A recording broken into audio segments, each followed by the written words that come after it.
അലൈക്കും. ഇപ്പോൾ മൗലിദിൻ്റെ കാലം കഴിഞ്ഞു. ഇപ്പോൾ ഒരുപാട് ദിവസങ്ങൾ മൗലിദിൻ്റെ കാലങ്ങളായിരുന്നു. സുന്നികൾക്ക് ഒരുപാട് കൊഴുത്തുകാലായിരുന്നു എന്നാണ് ഞാൻ മനസ്സിലാക്കുന്നത്. എൻ്റെ ചോദ്യം, പിന്നെ മൗലിദിനെ കുറിച്ച് നദ്വത്തുൽ മുജാഹിദിൻ്റെ വിശ്വാസം, മൗലിദിൻ്റെ ഉള്ളടക്കത്തെ സംബന്ധിച്ചാണ് ആദ്യമായി എൻ്റെ സംശയം. എന്നിട്ടാണ് അത് ചൊല്ലാൻ പറ്റുമോ എന്നുള്ള സംശയം. മൗലിദിൻ്റെ ഉള്ളടക്കം മുഴുവനും അസംബന്ധമാണ്. ഇതാണ് നജ്വത്തുൽ മുജാഹിദിൻ്റെ വിശ്വാസം. എന്താണെന്ന് ചോദിച്ചാൽ അത് ഒരുപാട് അസംബന്ധങ്ങൾ നിറഞ്ഞു നിൽക്കുന്നുണ്ട്. ഒന്ന്, റസൂലുള്ളാഹിന്റെ നൂറാണ് ലോകത്ത് ആദ്യം പടക്കപ്പെട്ടത് എന്ന ആനത്തലയോളം വരുന്ന ഒരു അസംബന്ധം അതിലുണ്ട്.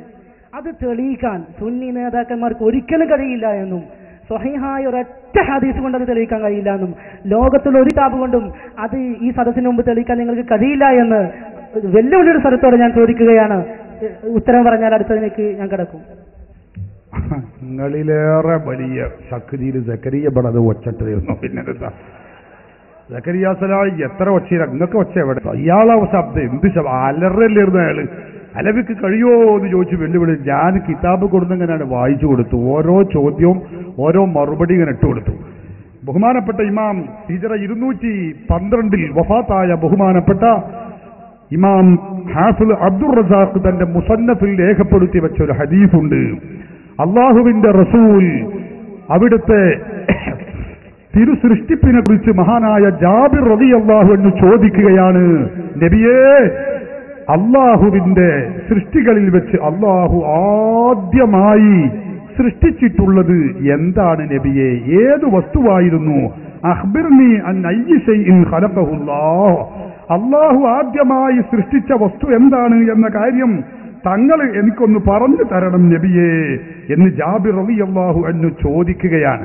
ചോദിക്കുമ്പോൾ അതിന് മറുപടി പറയുന്നു ആരംഭ റസൂലുള്ളാഹി ഫഖാല, അവിടെന്ന് പറഞ്ഞു, ഹുവ നൂറു നബിയിക യാ ജാബിർ ഖാല റസൂലുള്ളാഹി, അത് നിന്റെ പ്രവാചകരുടെ നൂറാണ് ജാബിറേ ഖാല റസൂലുള്ളാഹി.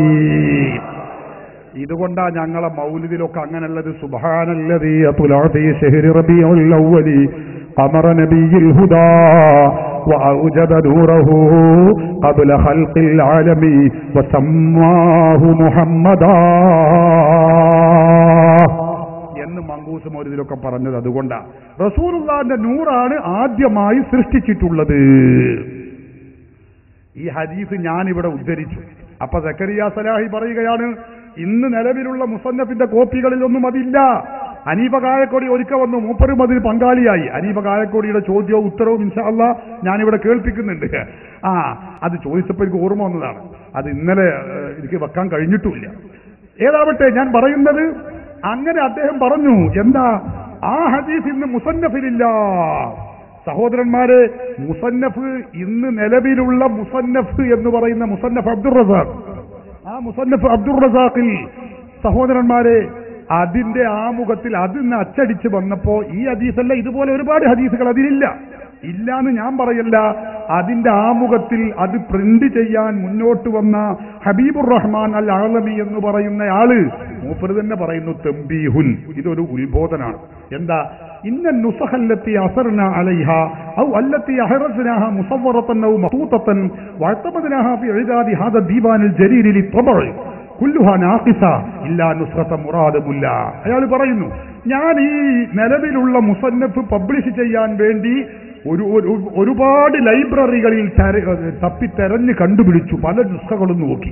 ഏത് നുസ്ഖ നോക്കിയപ്പോൾ ഞാൻ കണ്ട നുസ്ഖകളിലൊക്കെ കുറെ കുറവുണ്ട്, ചില നുഖ്സാനുകളുണ്ട്, കുറവുകളുണ്ട്. പലതിലും ചില ഹദീസ് കാണുന്നില്ല. വഫി ഫാത്തിഹത്തിൽ മുജല്ലദിൽ ഖാമിസ് അദ്ദേഹം പറയുന്നു, കണ്ടോ, ഫഇന്നഹ കാമിലത്തുൻ ഇല്ലാ നഖ്സൻ ബസീതൻ ഫി അവ്വലിഹ, ഒന്നാം വാല്യത്തിൽ കുറവുണ്ട്. അതുപോലെ തന്നെ വഫി ഫാത്തിഹത്തിൽ മുജല്ലദിൽ ഖാമിസി, അഞ്ചാം വാല്യത്തിന്റെ ആമുഖത്തിലും കുറവുണ്ട്. പല ഹദീസും കാണുന്നില്ല. എന്നാലും ഉള്ള എനിക്ക് കിട്ടിയ ഹദീസുകൾ ഞാൻ പരമാവധി ശേഖരിച്ചുകൊണ്ടാണ് ഈ മുസന്നഫ് പബ്ലിഷ് ചെയ്യുന്നത്. എന്നിട്ട് അദ്ദേഹം പറയുന്നു, ഫലി തംബീഹി അലാ നഖ്സിൻ നുസ്ഖതി മിൻ അവ്വലിഹ നത്റുക ഹാദിഹിൽ വറഖത فارغة عاملين من السادة العلماء الباحثين وذوي الخبرة بالمخطوطات أن يساعدونا على سد هذا الفراغ. അതുകൊണ്ട് തന്നെ ഇത് പ്രസിദ്ധീകരിക്കുമ്പോൾ ഇതിന്റെ ആമുഖത്തിൽ ചില പേജ് ഞാൻ ഒഴിച്ച് നീക്കി വെക്കുകയാണ്. ആ കാണാതായ ഹദീസ് ആരെങ്കിലും കണ്ടെത്തിയാൽ അവിടെ കുറിച്ചു വെക്കണേ, ചേർത്തു വെക്കണേ എന്ന് ഞാൻ ഓർമ്മപ്പെടുത്തുന്നു എന്ന് അദ്ദേഹം ഇതിന്റെ ആമുഖത്തിൽ പറഞ്ഞുകൊണ്ടാണ് നിലവിലുള്ള മുസന്നഫ് പബ്ലിഷ് ചെയ്യുന്നത് തന്നെ. അപ്പൊ തന്നെ മനസ്സിലായി നിലവിലുള്ള മുസന്നഫിന്റെ കോപ്പിയിൽ ഹദീസ് സമ്പൂർണ്ണ അല്ല, വ്യക്തമാണ്. അങ്ങനെ സഹോദരന്മാരെ, വർഷങ്ങൾ കഴിഞ്ഞു. ഇപ്പോൾ ദുബൈ ഔഖാഫിന്റെ മുൻ ഡയറക്ടറായ ഷെയ്ഖ് ഈസ, ആ ഷെയ്ഖ് ഈസയുടെ പരിശ്രമത്താൽ അയാൾ ലോകമൊന്നാകെ നടന്ന്, അതിന്റെ വിശദമായ ചരിത്രം അദ്ദേഹം പറയുന്നുണ്ട്.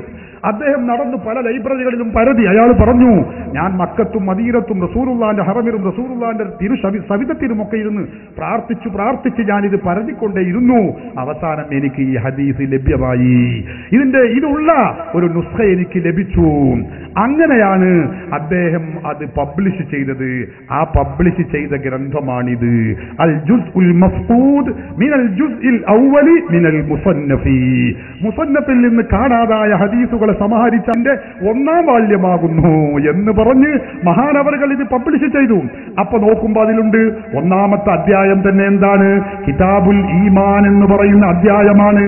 ആ 1ാമത്തെ കിതാബിൽ 1ാമത്തെ ബാബുൻ ഫീ തഖ്ലീഖി നൂരി മുഹമ്മദിൻ സല്ലല്ലാഹു അലൈഹി വസല്ലം, അല്ലാഹുവിന്റെ റസൂലിന്റെ നൂറിന്റെ സൃഷ്ടിപ്പുമായി ബന്ധപ്പെട്ട ഹദീസാണ്. അതിലെ 18ാമത്തെ ഹദീസായി പറയുന്നു, അബ്ദുർ റസാഖ് അൻ മഅ്മർ അൻ ഇബ്നുൽ മുൻകദിർ അൻ ജാബിർ ഖാല സഅൽതു റസൂലല്ലാഹി സല്ലല്ലാഹു അലൈഹി വസല്ലം അൻ അവ്വലി ശൈഇൻ ഖലഖഹു അല്ലാഹു തആല ഫഖാല. അപ്പോൾ റസൂലുള്ളാഹി പറഞ്ഞു, എന്താണ് നബിയെ തങ്ങൾ അല്ലാഹു ആദ്യമായി സൃഷ്ടിച്ചത് എന്ന് ഞാൻ ചോദിച്ചപ്പോൾ ഫഖാല റസൂലുള്ളാഹി പറഞ്ഞു, ഹുവ നൂറു നബിയിക യാ ജാബിർ. ഖാല റസൂലുള്ളാഹി, അത് നിന്റെ നബിയുടെ പ്രവാചകനായ എന്റെ നൂറാകുന്നു. റസൂലുള്ളാഹി തങ്ങൾ പഠിപ്പിച്ചതാ. ഈ ഹദീസ് ഞാനിവിടെ ഉദ്ധരിച്ചപ്പോ ഇവിടെ മാറി വന്ന സക്കരിയയുടെയും അനീഫ കായക്കോടിയുടെയും നെഞ്ചിന് തറക്കുന്ന ഹദീസും ഉദ്ധരണിയുമായി. അപ്പൊ പിന്നെ അണികളെ പിടിച്ചിരുത്തണല്ലോ. അപ്പൊ പിന്നെ അടുത്ത പ്രാവശ്യം വന്നപ്പോ ഹനീഫക്ക് സക്കരിയ പഠിപ്പിച്ചു കൊടുത്ത കുറെ ചോദ്യമുണ്ട്. ആ ചോദ്യങ്ങൾ മൂപ്പരിങ്ങനെ വലിയ വായിലിങ്ങനെ ചോദിച്ചു. ആരാണത് പ്രസിദ്ധീകരിച്ചത്, എവിടെയാണത് പ്രസിദ്ധീകരിച്ചത്, ആരാണതിന് അടിക്കുറിപ്പ് എന്നൊക്കെ പറഞ്ഞു മൂപ്പര് ഭയങ്കര ചോദ്യം. അപ്പൊ ചോദ്യം ഇങ്ങനെ കേട്ടപ്പോ മുന്നിലിരിക്കുന്ന അനുയായികളെ മുജാഹിദുകൾക്ക് വലിയ ചോദ്യമാണെന്ന് എഴുതിയിട്ട് മുന്നിലിരിക്കുന്നതുകൊണ്ട് ഈ ചോദ്യമൊക്കെ ഇങ്ങനെ എഴുതിയിരിക്കുന്നുണ്ട്, ഇത് വലിയ സംഗതിയാണെന്ന് കരുതിയിട്ട്. സഹോദരന്മാരെ, പമ്പര വിട്ടിത്തം അങ്ങനെ ചോദിക്കുകയാണ്. ആ ചോദ്യം അയാളാണ് ചോദിച്ചു. ഞാൻ അടുത്ത പ്രാവശ്യം വന്നു, ആ ചോദ്യത്തിന് മറുപടി പറഞ്ഞു. പിന്നെ മൂപ്പരെ കാണാനില്ല, പിന്നെ ആ വന്ന ഊക്കില്ല. നിങ്ങൾ നോക്ക്, ഞാൻ ഒരു ഹരം നിങ്ങൾക്ക് കൂടി പഠിക്കാൻ വേണ്ടിയാണ് അയാൾ അന്ന് പറഞ്ഞ ചോദ്യവും ഹനീഫയുടെ ചോദ്യവും എന്റെ മറുപടി നിങ്ങളൊന്ന് കേൾക്ക്. എന്നാ ഞാൻ ഓരോന്നിനും മറുപടി പറയാം. ബസ് ഓരോ ചോദ്യം പറയട്ടെ, അയാളെ ചോദിക്കട്ടെ, ഞാൻ മറുപടി പറയട്ടെ. മറുപടി പറയണം. ആരാണ് ആ മുസന്നഫ് അബ്ദുർ റസാഖ് പുറത്തിറക്കിയത്? മറുപടി പറയുന്നു, അദ്ദുക്തൂർ ഈസ ഇബ്നു അബ്ദുല്ലാഹി ഇബ്നു മുഹമ്മദ് ഇബ്നു മാനി അൽ ഹുമൈരി, അതായത് ദുബൈയിലെ ആ ഔഖാഫിന്റെ ഇസ്ലാമിക് മതകാര്യ വകുപ്പിന്റെ മുൻ ഡയറക്ടറായിരുന്ന വിശ്രുത പണ്ഡിതനാണ്. അദ്ദുക്തൂർ ഈസ ഇബ്നു അബ്ദുല്ലാ എന്ന് പറയുന്ന മഹാപണ്ഡിതനാണ്. അദ്ദേഹമാണ് ഇത് പുറത്തിറക്കിയിട്ടുള്ളത്. ചോദ്യം വരച്ച 1ാം ചോദ്യത്തിന്റെ മറുപടി. കേട്ടോ, ഞാൻ പറഞ്ഞു തരാം. അവതാരിക എഴുതിയ ആള് الشيخ الدكتور محمود سعيد ممدوح المصري الشافعي, വലിയ ഹദീസ് പണ്ഡിതനാണ്. تقرير الدكتور المحدث محمود سعيد ممدوح المصري الشافعي. 2ാം ചോദ്യത്തിന്റെ മറുപടി അടുത്ത ചോദ്യം ചോദിക്കേ.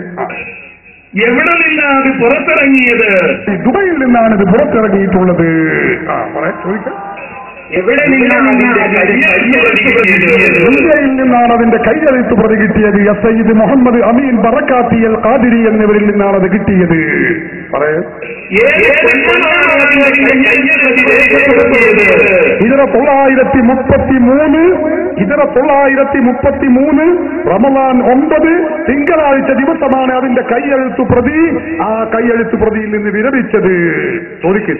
ആ കൈയെഴുത്ത് പ്രതി ഉണ്ടാക്കാൻ അവലംബിച്ച കൈയെഴുത്ത് പ്രതി എവിടെയാണുള്ളത്? ഇമാം ഖസ്സലാനിയും ഇമാം സുയൂത്തിയും ഇമാം ഇബ്നു ഹജർ അൽ ഹൈതമിയും ഒക്കെ അവലംബിച്ച ഏത് കൈയെഴുത്ത് പ്രതിയാണോ അതേ പ്രതിയിൽ നിന്നാണ് ഇവരും അത് രേഖപ്പെടുത്തി വെച്ചിട്ടുള്ളത്.